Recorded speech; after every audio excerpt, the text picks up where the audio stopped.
अस्सलाम students, first year बच्चों, आपके बायोलॉजी के चैप्टर नंबर 14 का लेक्चर नंबर 2 है और आपका टॉपिक चल रहा है opening and closing of stomata और इसका आपने पार्ट 2 देखना है बच्चों। और पार्ट 2 है इनफ्लक्स ऑफ पोटाशियम आयंस है। स्टोमेटा ओपन और क्लोज होते हैं तो उसके मैकेनिज्म के बारे में दो तरीके पेश किए गए, दो हाइपोथेसिस पेश किए गए। पहला स्टार्च शुगर हाइपोथेसिस है और दूसरा है इनफ्लक्स ऑफ पोटाशियम आयंस। अच्छे तरीके से बेटा आपने समझना है। Potassium concentration in guard cells increases several fold depending upon the plant species. कि पोटाशियम की जो कंसंट्रेशन होती है किसके अंदर, गार्ड सेल के अंदर। पोटाशियम की जो कंसंट्रेशन होती है गार्ड सेल के अंदर वो इंक्रीज होती है several fold depending upon the plant species. जिस तरह मुख्तलिफ पौधे होते हैं, पौधों की मुख्तलिफ स्पीशीज होती हैं, तो मुख्तलिफ स्पीशीज के जो पौधे होते हैं उनमें जो गार्ड सेल्स होते हैं उनमें पोटाशियम की जो कंसंट्रेशन है वो वेरी करती है। कुछ पौधों के गार्ड सेल्स में जो पोटाशियम है वो ज़्यादा होती है, कुछ में कम होती है। Stomata open due to active transport of potassium ions into the guard cells from the surrounding epidermis. याद रखिएगा, स्टोमेटा ओपन कैसे होते हैं, due to active transport of potassium ion into the guard cells from surrounding epidermis. ये मैं बना देता हूँ बच्चों एपिडर्मिस, ठीक है। और ये हमारे गार्ड सेल्स हो गए जो कि अभी क्या है, फ्लैसिड हैं और दोनों के जो एंड्स हैं, दो गार्ड सेल्स हैं और उन दोनों के जो एंड है आपस में अभी मिले हुए हैं, ठीक हो गया। ये एपिडर्मल के सेल्स हैं, ये सारे एपिडर्मिस के सेल्स हैं, जिसमें ये भी एपिडर्मिस के सेल्स हैं और गार्ड सेल भी एपिडर्मल के सेल्स हैं, ठीक हो गया। उसने कहा स्टोमेटा ओपन होते हैं कब, जब सराउंडिंग एपिडर्मल सेल से पोटाशियम आयंस क्या करते हैं, एक्टिवली ट्रांसपोर्ट होते हैं। एक्टिवली क्या होते हैं, ट्रांसपोर्ट होते हैं सराउंडिंग एपिडर्मल सेल से, वो इधर आ जाते हैं गार्ड सेल्स में। तो ये साथ वाले एपिडर्मल सेल्स हैं, यहाँ से जो पोटाशियम आयंस होंगे वो एक्टिव ट्रांसपोर्ट के जरिए कहाँ आ जाएंगे, गार्ड सेल्स में आ जाएंगे। और उसके बाद बच्चों पानी आ जाएगा, उसके बाद पानी भी अंदर आ जाएगा। पहले पोटाशियम आयन अंदर आएंगे एक्टिव ट्रांसपोर्ट से, फिर कौन अंदर आएगा, फिर वाटर अंदर आएगा। वाटर किस अमल से अंदर आएगा, ऑस्मोसिस से, ठीक है। पहले पोटाशियम आयन अंदर जाएंगे, फिर कौन अंदर जाएगा, वाटर जाएगा, किस अमल से, ऑस्मोसिस से। तो फिर क्या होगा, जो गार्ड सेल्स हो जाएंगे वो टर्जिड हो जाएंगे। गार्ड सेल्स क्या हो जाएंगे बच्चों, मोटे मोटे थिक हो जाएंगे और टर्जिड हो जाएंगे और इन दोनों के जो किनारे थे, एंड थे, वो एक दूसरे से अलग हो जाएंगे और जिसके नतीजे में जो उनके दरमियान सुराख है जिसको स्टोमेटा कहते हैं वो क्या हो जाएगा, ओपन हो जाएगा। तो देखें, stomata open due to active transport of potassium ion into the guard cell from surrounding epidermis. The accumulation of potassium ion decreases water potential of guard cells। जब यहाँ पे पोटाशियम आयन अंदर आते हैं, जब यहाँ पे पोटाशियम आयन अंदर आते हैं तो वहाँ का जो वाटर पोटेंशियल होता है वो कम हो जाता है। यानी कि जब पोटाशियम अंदर आएंगे तो सॉल्यूट की मिकदार तो बढ़ जाएगी। पोटाशियम, इसको आप समझें, ये सॉल्यूट का काम करेगा। पोटाशियम आयन अंदर आके सॉल्यूट की मिकदार को बढ़ा देंगे, लेकिन जो वाटर का पोटेंशियल है वो क्या हो जाएगा, वाटर का पोटेंशियल इधर कम हो जाएगा। पोटाशियम के अंदर आने से वाटर का पोटेंशियल कम हो जाएगा। Water enter guard cell by osmosis. तो पानी, फिर चूंकि पानी का पोटेंशियल इधर कम हो चुका है, पोटाशियम के आने से यहाँ पे वाटर का पोटेंशियल कम हुआ बच्चों, जिसके नतीजे में पानी ऑस्मोसिस के जरिए कहाँ पे पहुंच गया, गार्ड सेल में पहुंच गया। विच बिकम मोर टर्जिड। जब पानी गार्ड सेल में आता है तो वो क्या हो जाते हैं, टर्जिड हो जाते हैं एंड स्ट्रेच्ड, और वो फैल जाते हैं। एंड स्टोमेटा ओपन, और स्टोमेटा क्या हो जाते हैं, ओपन हो जाते हैं। समझ आ गई बच्चों। Potassium ion actively guard cell के अंदर जाएंगे, उस वक्त पानी ऑस्मोसिस के जरिए अंदर जाएगा। पानी क्यों गया, क्योंकि पोटाशियम आयन के जाने से गार्ड सेल का वाटर पोटेंशियल कम हुआ। गार्ड सेल का जब वाटर पोटेंशियल कम हुआ तो पानी भी अंदर आ गया। पानी के अंदर आने से गार्ड सेल क्या हो गए, टर्जिड हो गए और स्ट्रेच कर गए। जब गार्ड सेल टर्जिड और स्ट्रेच होते हैं बच्चों तो वो जो स्टोमेटा है वो क्या हो जाते हैं, ओपन हो जाते हैं। स्टोमेटा अब क्लोज कैसे होंगे, अब स्टोमेटा क्लोज कैसे होंगे, रिवर्स प्रोसेस से क्लोज होंगे। Stomata close by reverse process. जो स्टोमा, एक को स्टोमा बोलते हैं, ज्यादा को स्टोमेटा कहते हैं। सो स्टोमा या stomata closes by reverse process. Reverse process क्या है? Involving passive diffusion of potassium ion from guard cell followed by water moving out by osmosis. कि अब जो पोटेशियम आयन पहले एक्टिव ट्रांसपोर्ट से अंदर आए थे, अब वो पोटेशियम आयन जो है वो डिफ्यूजन के जरिए, और डिफ्यूजन कौन सी ट्रांसपोर्ट होती है? पैसिव ट्रांसपोर्ट होती है। तो पोटेशियम आयन अब गार्ड सेल से पैसिव डिफ्यूजन के जरिए या पैसिव ट्रांसपोर्ट से बाहर चले जाएंगे। उसके बाद वाटर भी पोटेशियम आयन के पीछे पीछे फॉलो करेगा, वाटर को फॉलो करेगा, और वाटर भी ऑस्मोसिस के जरिए बाहर चला जाएगा। तो क्या रिवर्स प्रोसेस में क्या होना है? रात के वक्त स्टोमेटा को क्लोज हो जाना चाहिए। तो पहले जो पोटेशियम आयन होंगे, पोटेशियम आयन बाहर चले जाएंगे, पोटेशियम आयन बाहर जाएंगे, पैसिव ट्रांसपोर्ट या पैसिव डिफ्यूजन से जाएंगे, और पोटेशियम के बाहर जाते ही कौन बाहर चला जाएगा? वाटर बाहर जाएगा। और वाटर अंदर आता भी ऑस्मोसिस से, और वाटर बाहर भी किससे जाएगा? ऑस्मोसिस से। जब इस तरह पहले पोटेशियम आयन बाहर गए, फिर वाटर बाहर गया, तो फिर क्या होता है बच्चों? फिर ये जो आपके गार्ड सेल्स हैं ये थिन और फ्लैसिड हो जाते हैं, थिन और फ्लैसिड हो जाते हैं। जब गार्ड सेल थिन और फ्लैसिड होना, तो उनके दरमियान जो सुराख होता है वो क्या हो जाता है बच्चों? क्लोज हो जाता है। ये आपने तरीका देखा। लेकिन अब जो समझनी है बात आपने वो ये है कि what control the movement of potassium ions into and out of the guard cell. कि कौन सी चीज है? आपने देखा कि सुबह के टाइम पोटेशियम आयन अंदर आते हैं, पोटेशियम आयन अंदर आते हैं, तो कौन सी चीज है जो उनकी एंट्री को कंट्रोल करती है, और शाम को, रात को पोटेशियम आयन बाहर चले जाते हैं। सो ये अब आपने इस सवाल का जवाब देना है कि what control the movement of potassium ion into and out of the guard cell. कि आखिर क्या चीज है जो पोटेशियम आयन की गार्ड सेल में एंट्री और एग्जिट को कंट्रोल करती है? दो चीजें हैं बच्चों। कितनी चीजें? दो चीजें। One is level of carbon dioxide in the spaces inside the leaf. कि जो लीफ के अंदर जो स्पेसेस हैं उनके अंदर कार्बन डाइऑक्साइड की क्या मिकदार है। दूसरा जो फैक्टर है जो पोटेशियम आयन की एंट्री और एग्जिट को कंट्रोल करता है वो है लाइट। सो दो चीजें हैं बच्चों जो पोटेशियम आयन को अंदर भेजती हैं और बाहर लेके जाती हैं।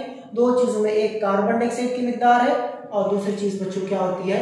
लाइट होती है। ये दो चीजें हैं which control the movement of potassium ion into and out of the guard cell. अंदर भी ये दो चीजें ले आती हैं और पोटेशियम आयन को बाहर भी ये दो चीजें ले जाती हैं। एक है level of carbon dioxide in the spaces inside the leaf, another one is light।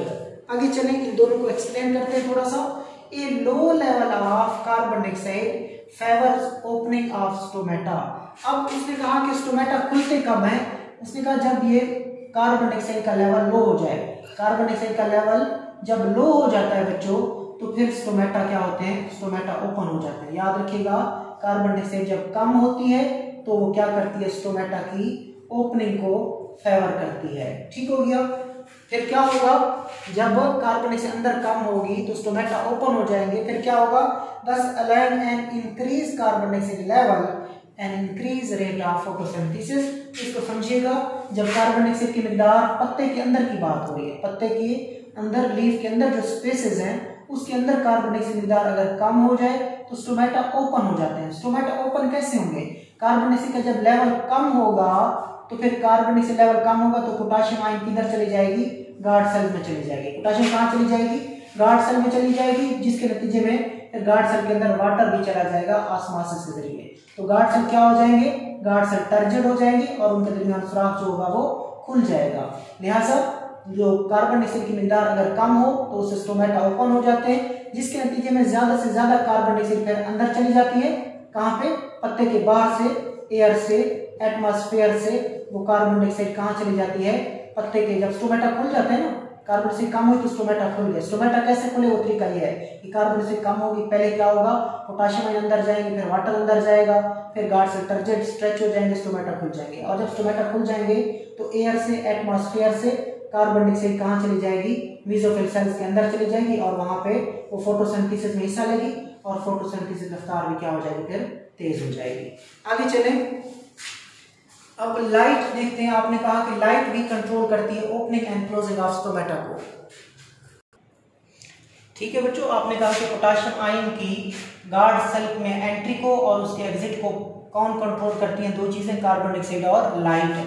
Potassium ion guard cell के अंदर जाएंगे या वहां से आउट जाएंगे, तो पोटाशियम आयन के इन और आउट को किस सेल के अंदर, गार्ड सेल के अंदर, उसको कौन कंट्रोल करते हैं, दो चीजें, कार्बन डाइऑक्साइड का लेवल और लाइट। अब देखते हैं लाइट को कि लाइट किस तरह कंट्रोल करती है गार्ड सेल के अंदर पोटाशियम की एंट्री और एग्जिट को।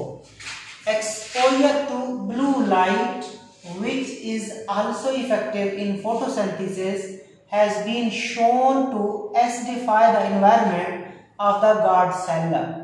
इसको समझिएगा बच्चों अच्छी तरह। लाइट में कौन सी लाइट, ब्लू लाइट। लाइट में कौन सी लाइट, ये लाइट आप फैक्टर देख रहे हो, लाइट में कौन सी लाइट, ब्लू लाइट क्या करती है, exposure to blue light which is also effective in photosynthesis, कि पत्ते के ऊपर जब ब्लू लाइट का एक्सपोजर होता है, पत्ते के ऊपर जब ब्लू लाइट पड़ती है और वो ब्लू लाइट इफेक्टिव है, बड़ी अच्छी है, मौसर है, किस अमल में, फोटोसिंथेसिस में, फोटोसिंथेसिस में भी किरदार अदा करती है। इसके अलावा यहाँ पे जो काम हमने देखना है वो ब्लू लाइट क्या करती है, has been shown to acidify the environment of the guard cell. Guard cell का एनवायरनमेंट ये है,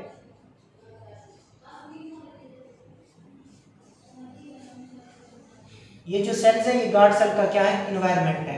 ये वाले भी गार्ड सेल्स हैं और ये भी, आई एम सॉरी, ये एपिडर्मल सेल्स है, ये गार्ड सेल का एनवायरनमेंट है और ये भी गार्ड सेल का एनवायरनमेंट है, जबकि ये दो क्या है, ये गार्ड सेल्स है।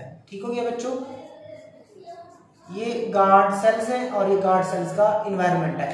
तो जो ब्लू लाइट होती है, कौन सी लाइट बच्चों, लाइट में से ब्लू लाइट, नीली रोशनी क्या करती है, वो ये जो गार्ड सेल्स हैं इनका जो इन्वायरमेंट है उसको एसिडिफाई कर देती है। एसिडिफाई का मतलब pump out protons, pump out proton, इनके जो ब्लू रोशनी अब इसके ऊपर पड़ेगी तो यहाँ से हाइड्रोजन आयंस निकल जाएंगे, हाइड्रोजन आयन निकलेंगे, बहुत सारे हाइड्रोजन आयंस निकलेंगे, जिसके नतीजे में बच्चों, जिसके नतीजे में जो गार्ड सेल्स हैं उनका एनवायरनमेंट एसिडिफाई हो जाता है, यानी कि तेजाबी हो जाता है। इधर से भी क्या निकलेंगे, हाइड्रोजन आयंस निकल जाएंगे और इस तरह गार्ड सेल्स का जो एनवायरनमेंट है वो एसिडिक हो जाएगा। ठीक है बच्चों, ब्लू रोशनी जब गार्ड सेल से टकराई तो उसने गार्ड सेल से प्रोटॉन को पंप किया, बाहर पंप किया, कहां से, गार्ड सेल के अंदर जो हाइड्रोजन आयन थे उन हाइड्रोजन आयंस को ब्लू रोशनी ने बाहर की तरफ निकाल दिया, जिससे गार्ड सेल का जो एनवायरनमेंट है वो क्या हो चुका है, वो एसिडिफाई हो चुका है। क्या हो चुका है बच्चों, एसिडिफाई हो चुका है। फिर क्या होगा, which enable guard cell to take up potassium followed by water uptake resulting in increased turgidity of the guard cell। उसने कहा कि जब गार्ड सेल का ये वाला जो एनवायरनमेंट है ये क्या हो जाता है, एसिडिफाई हो जाता है, तो गार्ड सेल काबिल हो जाते हैं कि यहाँ से फिर पोटाशियम आयन को वो अपटेक कर सकते हैं। और अब पोटाशियम आयन अंदर आ जाएगी, क्या अंदर आएगी, गार्ड सेल्स के अंदर पोटाशियम आयन अंदर आ जाएंगे। तो पोटाशियम आयन तब भी अंदर आते हैं जब गार्ड सेल का जो एनवायरनमेंट है वो एसिडिफाई हो जाए। ब्लू रोशनी गार्ड सेल से टकराई, हाइड्रोजन आयंस को बाहर निकाल दिया, जिसके नतीजे में गार्ड सेल का जो माहौल है इधर उधर वाला वो एसिडिफाई हो गया, जिसके बाद ये काबिल हो जाते हैं कि ये इन साथी सेल से, एपिडर्मल सेल से क्या ले सकें, पोटाशियम आयंस को एक्टिवली अपटेक कर सकें। तो पोटाशियम आयंस एक्टिवली कहाँ चले जाएंगे, गार्ड सेल के अंदर चले जाएंगे, इस साइड के भी पोटाशियम आयन इधर आ जाएंगे और इस साइड के भी पोटाशियम आयन इस गार्ड सेल में आ जाएंगे। और पोटाशियम आयन के बाद कौन अंदर आएगा, पोटाशियम आयन के बाद वाटर अंदर आएगा। कौन अंदर आएगा बच्चों, पोटाशियम आयन के बाद पानी भी अंदर आ जाएगा। और आपको पता है जब पानी अंदर आ जाए तो गार्ड सेल स्ट्रेच हो जाते हैं, उसके बाद टर्जिड हो जाते हैं, तो उनकी शक्ल चेंज हो जाएगी, ऐसी टर्जिड हो जाएंगे, स्ट्रेच हो जाएंगे और उन दोनों के जो एंड थे वो एक दूसरे से अलग हो जाएंगे। जब गार्ड सेल के एंड्स अलग होते हैं तो उनके दरमियान जो स्टोमेटा है वो ओपन हो जाता है। So in general stoma are open during day and close at night. So आमतौर पर स्टोमेटा जो होते हैं वो ओपन हो जाते हैं डे के वक्त, स्टोमेटा ओपन हो जाते हैं ड्यूरिंग डे और क्लोज हो जाते हैं at night. This prevent needless loss of water by the plant when it is too dark for photosynthesis.